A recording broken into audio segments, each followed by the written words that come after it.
छत्तीसगढ़ वासी, अगर आप भी चाहते हैं सरकारी नौकरी पाना तो ठगों से हो जाएं सावधान, क्योंकि सरकारी नौकरी के नाम पर 14 लाख रुपए हड़प गया अधिकारी। छत्तीसगढ़ के बालोद जिले में एक सरकारी अफसर ने लोगों को नौकरी का झांसा देकर 14 लाख रुपए ठग लिया। लोहारा जनपद में पदस्थ करारोपण अधिकारी सूर्य प्रकाश द्विवेदी ने 4 साल में 12 लोगों को फंसाया।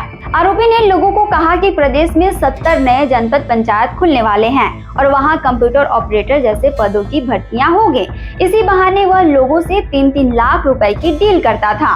कुछ लोगों ने पूरे पैसे दिए तो कुछ लोगों ने एडवांस दिए। गांव वालों ने बताया कि वो सीधे जनपद के पास पैसे देते थे।